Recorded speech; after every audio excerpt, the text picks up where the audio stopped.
I want to talk about the Save America Act because I think it's a great example of how, even with good intentions, our system can get us to bad results. And so the Save America Act is supposed to keep non-citizens from voting in U.S. federal elections. And that's hugely important. We have enough problems on our own. We do not need foreign interference in our elections. So what the Save America Act requires is that when somebody registers to vote or changes their registration, they would have to go in person to an elections office and show proof of citizenship. So a passport, a birth certificate, something like that. Like a driver's license or even a military ID by itself isn't enough. You have to show proof of citizenship. So that's not just when you register in the beginning. If you ever change your address, so if you move or change your name, like if you get married, even if you're changing your party registration, you would still have to show up in person in the office with proof of citizenship. Then when you want to cast a vote, so at that point, like if you're going in to vote in person, you just show like a regular ID. You don't have to show a passport again, but you have to show a picture ID. If you're requesting an absentee ballot or returning an absentee ballot, you would do so with like a photocopy of your ID in there.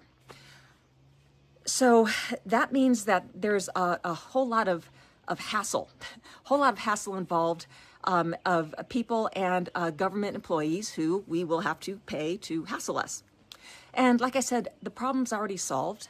In Idaho in 2024, they did a review of all the registered voters of more than 1.1 million people, and they found 11 probable non-citizens who had registered to vote.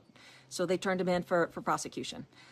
11 out of 1.1 million is an error rate of 0.001%, which is phenomenal. That's amazing.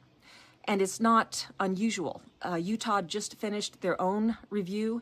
I think out of more than 2 million registered voters, they found 27 who were probable non-citizens. And even the Heritage Foundation. So this is the organization that brought us 2025. This is not a left-wing organization.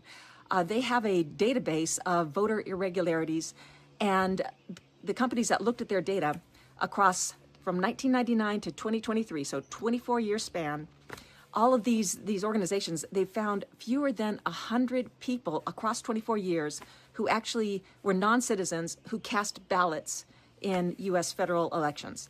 So again, this is a problem that's been solved.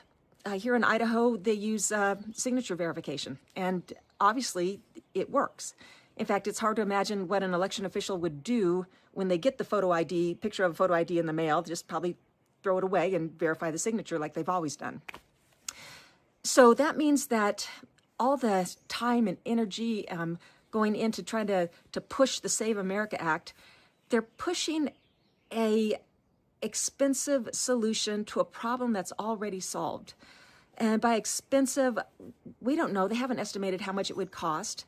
But like I said, the government can't hassle us for free. They have to hire people to hassle us and probably have IT systems as well. Washington State did an estimate of what they thought it would cost them, tens of millions of dollars to set up a system, and then like about $10 million each election cycle to actually operate it. So this is more than just one proposed law that is, flawed.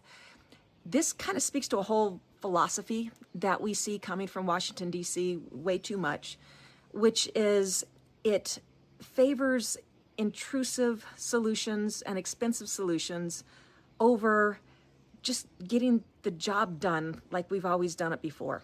Let's not spend our time and money on solving problems that are already solved.